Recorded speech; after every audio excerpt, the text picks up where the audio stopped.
So ayan, nalalapit na po ang ating house blessing dito sa ating dream house. So gaya nga ng sabi ko, matapos man o hindi ay ipapa-bless ko na ito kasi nga po ay minsan may mga nagpaparamdam po. So lalo na pag umalis ako dito, walang tao. So mga ilang weeks ako doon sa Mindanao. So mauwi po tayo by the last week of April. So kailangan ko siyang i-bless. Invited po ang founder ng Team Kalingap, si Kuya Val at Ednan Kalingap Prab. At ayan, sama-sama po tayong mag-celebrate po sa April 18, no? At sana madagdagan pa yung food natin. So, enjoy watching! Ayan po, good morning po sa ating lahat at welcome po sa ating channel, Mr. J, the PWD, ang taong may kapansanan pero may pangarap sa buhay. So ngayon po ay araw ng Miyerkules at ito na po yung ating pinasukat na sliding at saka yung ating mga bintana. So again, maraming salamat kay Ate Unica. Yan, siya po yung nag-sponsor nito sa ating sliding glass door. Yan. Tapos yun yung mga ano natin na pintuan sa CR. Ayan, maraming salamat kay Ate Virtuous Woman. At sa ating mga bintana po, maraming salamat po kay Kuya Renny at kay Ate Helen. Ayan, thank you very much po sa inyo. At dinagdagan din po ni Ate Virtuous Woman yung para sa bintana. Ayan. So ito na po, ikakabit na po nila ngayon. Ayan, ito yung mga awnings. Ayan, so ikakabit na po nila ngayon dito. So maganda na po yan. Tignan ang ating guest room.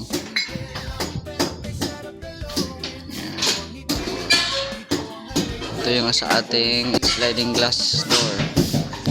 Ano po, kinabit na po nila yung bintana at yung ating awning. Yun, no? Ito yung bintana natin. Ito na. Yun.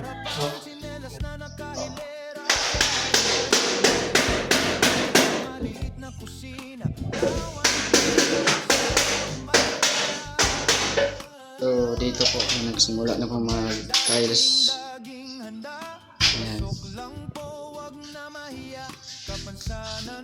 Ito sa ating bathroom.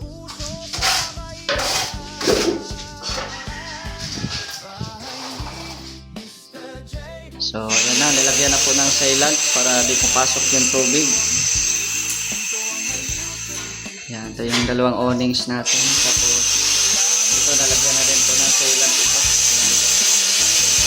Ganda na. So ayan, no, pinakabit na po yung ating sliding glass door. Ay, grabe.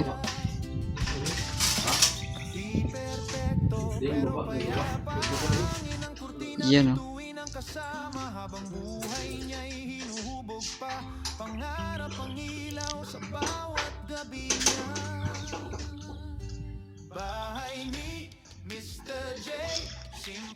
Yan na yung pangalawang glass.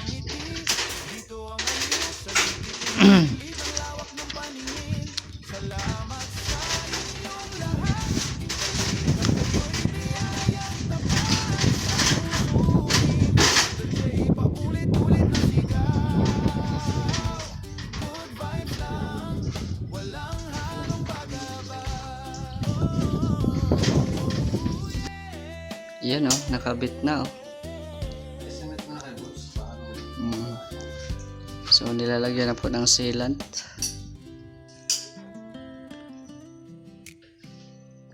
Yan, thank you kay Ma'am Onica, kay Ate Helen, kay Kuya Renny at kay Ma'am Virtuous. Thank you very much po.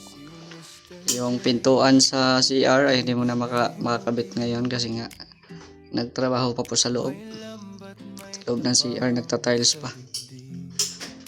So ito na muna yung ngayon yung kinakabit po nila. Hindi pa po ito matatanggal itong mga cover kasi nga magpipintura pa.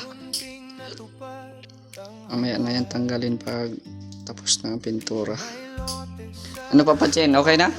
Okay na, sabi ko yung suggestion ko sa iyo na mga bata pag malikot, dapat may girls yan. May grills? Oo, Papa-estimate lang natin. Pag makasahod tayo, doon natin lagyan. Basta wag mo na papuntahin yung anak mo dito ha. Mamaya na papuntahin pag may grills na. Mabato-bato Hindi. Bayad dahil papasin niya. 10,000 yan. Nga tayo dyan, 10,000.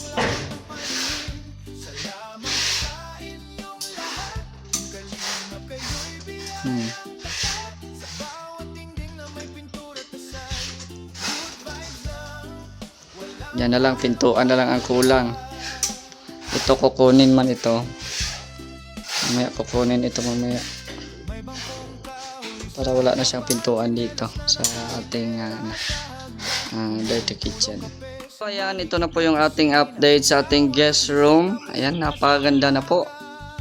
May kulay na din na kulay icy green ang kulay sa labas. So connected pa din dito sa ating bahay. At syempre, ito na, naikabit na ang sliding glass at mga windows po natin as well as the awnings yun sa sa loob. So ayan na. At paganda na ng paganda. So pasukin po natin. At kung ano po yung mga natapos dito sa loob. Ayan. So pagpasok dito, ayan, nilagyan na din po ng isang kapakan o steps, no?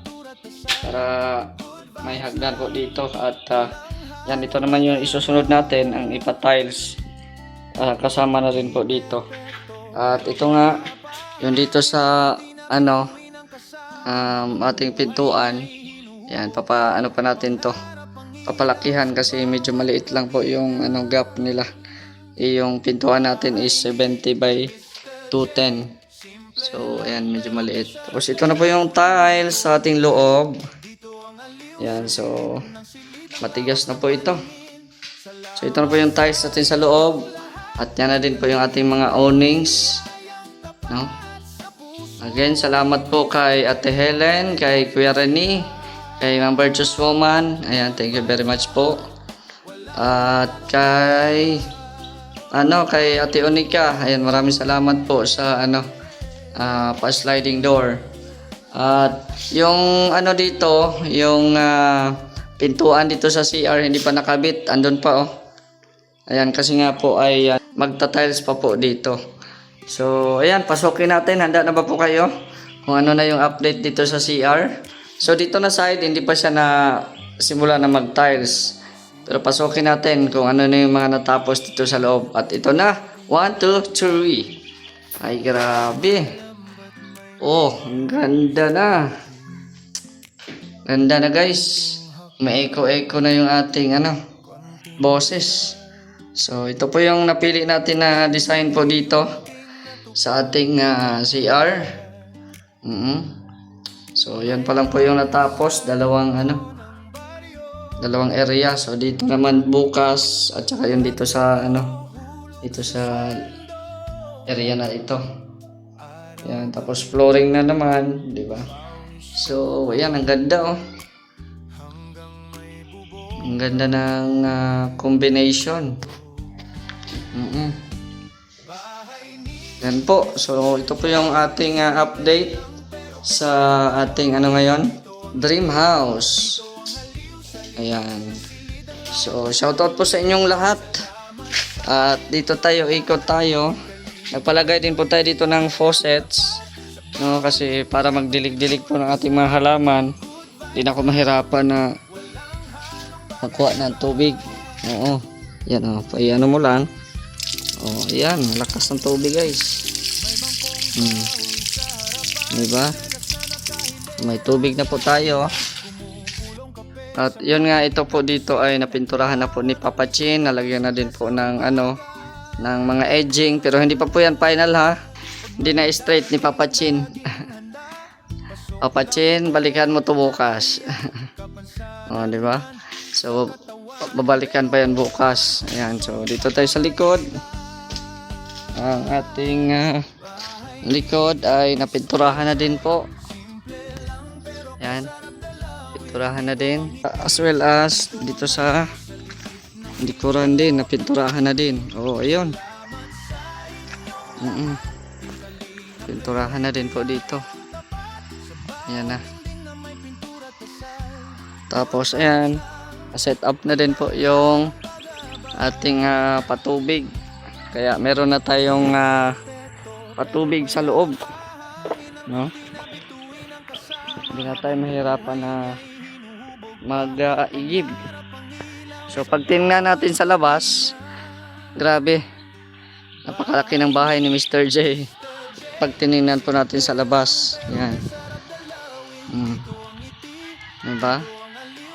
So pasensya mo na, may ano pa dyan, may hagdan kasi nga may asikasuhin pa ata si Jemerson dyan sa taas, no? At yun na nga, dito tayo sa loob. Samahan nyo ako dito sa loob. At ito yung ating dirty kitchen. Ayan. So meron na din po itong tubig.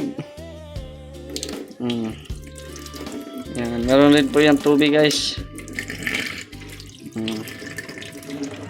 May tubig na po yan. Medyo mahina lang, baka naubos na yung laman ng tangke, no? Yan, so pag maubos na, dito lang naman yung switch. So bukas papinturahan na din po natin ito bukas ng green. Ayan. So yan po yung switch. Tapos dito sa ating CR, ayan, open natin ang ilaw. Ay, mali. Ito. Oh, may shower na din po tayo dito. Ayan, may shower. So, ngayon pa man, maganda sana to kung naabangan, kaso hindi man naabangan. So, okay lang yan na kita dito yung tubo. Wala naman tayong magawa kaysa magbakbak pa, masisira yung design ng tiles. So, ganyan lang yan. So, papinturahan ko na lang yan ng brown siguro para hindi halata. So, ayan. Dito na din ako naligo kanina. Dito ako nag-shower. Tapos, may bidet na po tayo. Ayan. Tapos, dito sa ating lavatory, nagagamit na rin po natin. At saka ito, yung temporary natin na salamin. Ayan. So, marami pang kulang pero dandahanin muna natin. Kaya sana po ay panoorin nyo pa yung ating mga vlogs para mapaayos natin dito sa ating dream house. Yan. So yan po yung update.